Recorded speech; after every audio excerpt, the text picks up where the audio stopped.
हिंदुस्तान 24 तास प्रत्येक बातमीवर आमची नजर। कळंबोली मॅकडोनाल्ड येथे रात्री 3 वाजेपर्यंत विना परवानगी खाद्यपदार्थांच्या गाड्या। महामार्गावर गॅसचा वापर, काही अनुचित प्रकार घडल्यास महापालिका जबाबदारी घेणार का? पनवेल महापालिका तसेच कोणत्याही यंत्रणेकडून रात्री 1 वाजेनंतर कुठल्याही आस्थापनाला सुरू ठेवायला परवानगी नाही। तरीही कळंबोली मॅकडोनाल्ड समोर महामार्गावर रात्री 3 ते 4 वाजेपर्यंत विना परवानगी खाद्यपदार्थांच्या गाड्या सुरू असून येथे रात्री येणारे लोक दारूच्या नशेत किंवा अंमली पदार्थ सेवन करून आलेले असतात। वादविवाद झाल्यास रात्रीच्या शांततेचा भंग होऊन याचा त्रास सर्वसामान्य नागरिकांना होत आहे।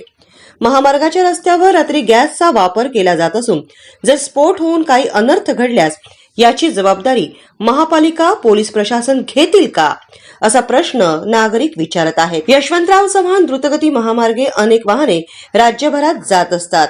त्या ठिकाणी असलेल्या कळंबोली येथील मॅकडोनाल्ड परिसरात प्रवाशांची नेहमी गर्दी पाहावयास मिळते।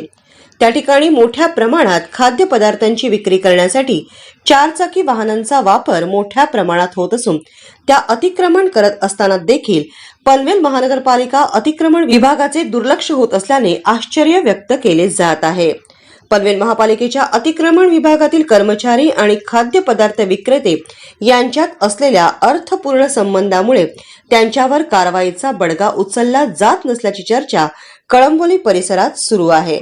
काही स्थानिक रहिवाशांना ढाल बनवून सुरू असलेल्या या बेकायदेशीर धंद्यांना काही स्थानिक राजकीय पक्षांच्या पुढाऱ्यांचा देखील आशीर्वाद लाभला असल्याने महामार्गालगत उभ्या करण्यात आलेल्या या वाहनांमुळे होणाऱ्या गर्दीमुळे वाहतुकीवर देखील परिणाम होत असताना देखील वाहतूक विभाग संबंधित गैरप्रकाराकडे दुर्लक्ष करताना दिसत आहे। हिंदुस्तान 24 तास प्रत्येक बातमीवर आमची नजर।